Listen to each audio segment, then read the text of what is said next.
Les amis, vous l'avez lu dans le titre, je ne sais pas, est-ce que je suis nette au moins?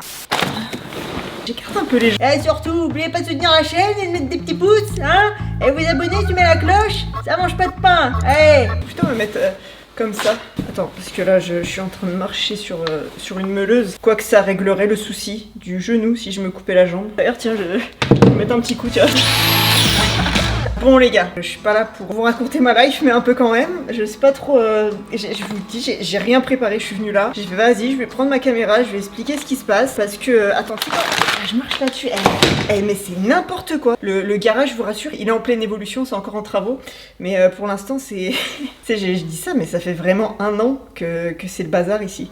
J'ai eu beaucoup de questions évidemment par rapport aux stories que j'ai mis récemment, par rapport aux vidéos qu'on a mis dernièrement, tu vois, notamment la dernière où je vous disais que c'était ma dernière session stunt et c'est pas des lol. J'ai vraiment roulé pour la dernière fois avec ma 636 de l'année avant au moins 6 mois. Graham Jarvis, c'est lui c'était pas 6 mois de convalescence, c'était 3 semaines, tu vois. Et on dirait que c'est la blessure à la mode en ce moment. Je suis en train de m'étaler déjà, je dis les choses dans le désordre. On va repartir de zéro, on va expliquer ce qui se passe, ce qui va se passer, l'avenir de la chaîne. Qu'en sera-t-il? Je me suis éclaté le ligament croisé. J'ai pas fait une déchirure, je l'ai éclaté. J'ai pas envie de le dire, j'ai trop honte de dire comment je l'ai cassé, j'ai vraiment trop honte. Je sais même pas si j'ai la prétention de dire à mon niveau je ne devrais pas me casser un ligament comme ça parce que évidemment je suis athlète, j'ai un niveau professionnel mais j'aime trop faire la con, faire des conneries et du coup j'en paye le prix. Et souvent je me fais beaucoup plus mal d'ailleurs en faisant des conneries qu'en faisant mes propres sports, c'est-à-dire que je fais du stunt toute l'année. À quel moment je me suis blessée en stunt dernièrement? Aucun. Je fais du cross toute l'année. À quel moment je me suis blessée en cross dernièrement? Aucun. Et de temps en temps, je fais des conneries. Enfin, je m'amuse, tu vois, comme une gamine de 8 ans qui est dans ma tête, tu vois. C'est-à-dire que je vais prendre un skate, à quel moment je me blesse en skate à chaque fois, et j'utilise une moto, de temps en temps, qui s'appelle un CRF 110. C'est vraiment la meilleure moto du monde. Je considère cette moto presque comme mon meilleur achat, parce que elle me sert à tout. Pour promener le chien, pour m'amuser, pour aller chercher une caméra à l'autre bout du spot, pour faire un reel de quelqu'un qui roule. Franchement, c'est la moto, elle te sert à tout. T'as des gens qui savent pas rouler, tu leur prêtes la CRF 110. C'est une moto qui est tellement accessible, qui est petite, elle fait pas peur. Et justement parce qu'elle fait pas peur, on se permet beaucoup de choses avec. Or, c'est une des motos où il m'est arrivé le plus d'horreur avec. Attends, ça va mieux? Ça revient? C'est où que t'as mal? C'est une moto qui t'envoie au diable, qui te tente, qui te fait faire des choses. Pourquoi? Pourquoi? Donc vous devinerez que c'est avec cette moto que je me suis fait un ligament croisé. Quoi?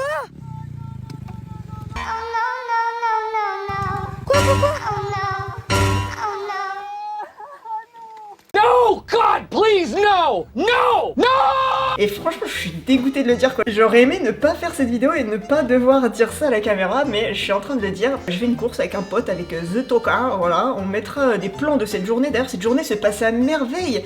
On venait de tourner la vidéo avec les mini-motos, tu sais, les petites 50 qu'on a achetées là. Donc du coup, on avait toute la journée tourné sur ce terrain. Le terrain, je le connaissais, mais par cœur, tu vois. Vraiment là, c'était pas une question de mauvaise reconnaissance, de trucs comme ça. On était chaud, ça faisait 2 heures qu'on roulait, qu'on était à bloc. Et les gars, je commençais à whipper avec le CRF 110, mais vraiment, j'étais surchaude, tu vois. Voilà, Sarah au fond de moi qui déteste les compétitions, et ben là carrément elle m'a tourné le dos en disant chais. Je suis partie sans rien, avec juste mon casque et j'avais même pas de lunettes.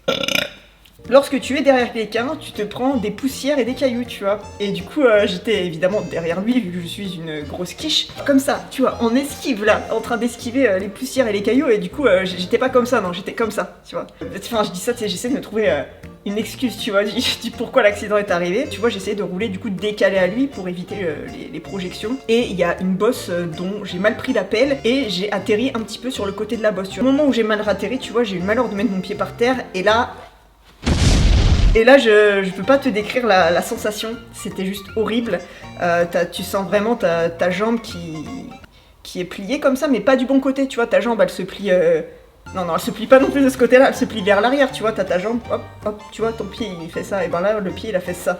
Tu vois, enfin la jambe a fait ça. Du coup ça a fait un crack évidemment et du coup je l'ai senti et du coup ta jambe tu peux plus rien en faire après. Une fois que ça a craqué, tu ne peux plus avoir l'usage pendant quelques temps de cette jambe et du coup tout ce que tu peux faire c'est jeter tout ce que tu es en train de faire. Donc en l'occurrence le CRF 110 je l'ai jeté à ce moment-là. J'essaie de le jeter propre quand même parce que tu vois il est beau. Tu vois je me rappelle quand même que j'avais calculé la façon dont je l'ai jeté et je l'ai jeté sur une butte, c'est-à-dire que j'ai vu il est pas tombé tu vois, il s'est posé dessus. Du coup je me suis dit yes c'est bon, vas-y maintenant je peux m'allonger par terre et hurler. Je me suis roulée par terre, j'ai ramassé les champignons et j'ai hurlé. Voilà, c'est tout ce que je pouvais faire. Et encore une fois, à ce moment-là, t'as Charlotte qui arrive avec sa caméra et qui te parle. Et c'est quel moment, les gars? On parle bien du moment où t'as envie que personne te parle, où t'as juste envie de pleurer. Si quelqu'un vous dit ça un jour dans une vie, ne vous inquiétez pas, ça prend à peu près 10 minutes, le temps de... Tu vois, que la respiration revienne, que le calme revienne, que la pression redescende un peu.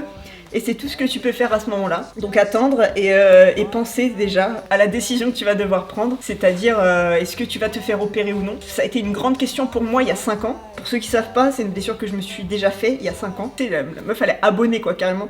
Je vais prendre carte fidélité, ligament croisé bientôt. C'est un débat que tu peux avoir avec d'autres riders qui ont eu la blessure parce qu'il y a toujours la team opération et la team pas opération. Tu vis sans tes ligaments croisés. Je suis pas allée faire les examens tout de suite. Je me suis dit, vas-y, c'est une entorse, ça va passer. Et j'ai attendu et en fait ce qui se passait c'est que mon genou il arrêtait pas de se déboîter, ça reste méga douloureux donc c'était invivable, vraiment je me déboîtais le genou très souvent donc j'étais en train d'abîmer plus de choses que ce qu'il y avait à la base. J'ai programmé l'opération genre je sais plus début octobre un truc comme ça et comme ça j'ai pu reprendre le printemps d'après. Là je viens de le péter, on est déjà l'hiver donc occasion parfaite. Vas-y je prends le rendez-vous pour la chirurgie tout de suite. Le genou pour l'instant il a l'air assez stable. Mais j'ai pas envie de savoir en fait s'il va rester stable ou pas. Là on est l'hiver, je me fais pas chier, je fais l'opération moi je suis sûre que j'ai un truc qui tient après. Parce que mentalement c'est très très dur quand tu sais que ton genou tient pas. J'aime pas dire ça mais là c'est déprimant parce que tu sais que t'es pas à ton top potentiel. T'as l'impression de manquer des choses tu vois, de passer à côté de certains trucs que en temps normal t'aurais fait. J'ai envie de faire un énorme projet vidéo autour de ça, tellement il y a de choses à dire, tellement j'ai de choses à dire, tellement il y a des choses que j'aurais aimé entendre avant l'opération, tu vois, au moment où ça m'est arrivé en fait. Du coup, je pense que c'est important. Ça touche forcément quelqu'un qu'on connaît, tu vois, ce genre de blessure, elle est tellement courante. Et c'est une blessure qui est souvent mal vécue quand même. Moi, quand je parle à d'autres riders, c'est une blessure qui est détestée. C'est une hantise après de se le refaire, tu vois, c'est une hantise même de se le faire pour ceux qui l'ont jamais eu. J'écris rarement des vidéos, tu vois, je suis souvent comme ça, à prendre la caméra, à faire comme ça vient.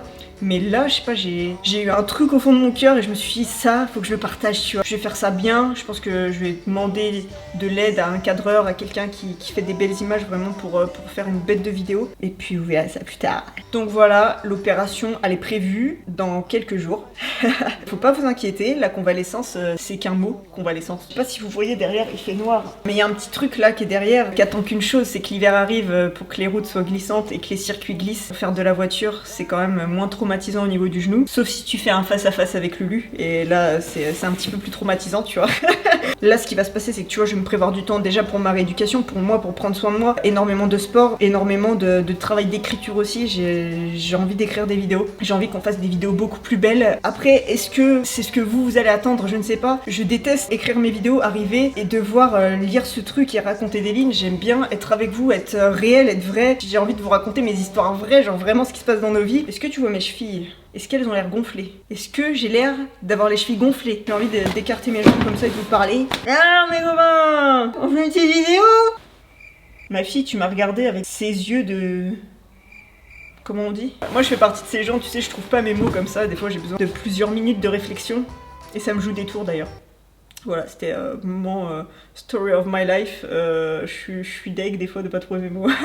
Du coup là je suis en train de faire une vidéo totalement plagiée de Philippe Cantenot où il disait je me suis cassé la jambe. J'ai même pas encore regardé cette vidéo parce que j'avais peur qu'en regardant cette vidéo, au moment où il l'a postée, je m'attire le chat noir, tu sais, et que je me casse moi-même la jambe. Donc voilà les amis, si vous avez bien compris, la suite, ça va être de la convalescence, évidemment, du repos. Je vous vloguerai d'ailleurs mon opération, parce que ça va être incroyable, parce que je n'ai aussi aucun souvenir de la première fois où je me suis fait opérer.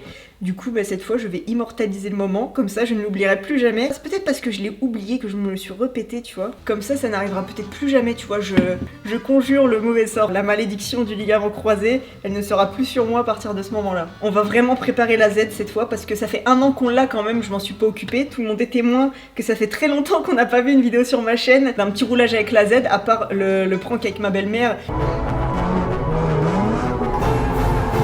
Et évidemment, on va faire d'autres épisodes pas de ce prank du coup, vu que maintenant elle s'y attendra, mais en tout cas, on va faire plusieurs versions de roulage avec Mémi. Bon les gars, du coup, petite séance d'échauffement. Ça veut dire qu'en ce moment, ça va être beaucoup de sport avant l'opération. Je l'avais déjà dit dans la vidéo de notre vlog, mais là c'est muscu, parce que quand je vais me faire opérer le genou et le muscle, il sera plus là.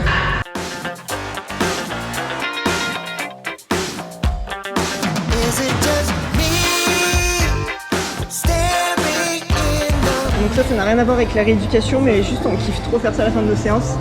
Et là, le but, c'est de se mettre en échec. Et du coup, d'être sur une barre et par terre afin de se déséquilibrer. Voilà les gars. Je vous remercie d'avoir regardé cette vidéo jusque-là. Franchement, celui qui est encore là à cette heure-ci de la vidéo, et ben beau gosse, franchement, merci du fond du cœur. Je vais en profiter aussi pour faire un petit concours sur mon Instagram, tu vois. Vous aurez rien besoin de faire, vous allez voir, ça va juste faire plaisir. Ça va être tout à ma bonté de vous faire ce cadeau, parce que je vais rendre la YouTube monnaie de cette façon. J'espère que vous kifferez ce qui arrive. Franchement, restez connectés, et c'est que le début. Les amis, prenez soin de vous, à bientôt dans une prochaine vidéo. Bye.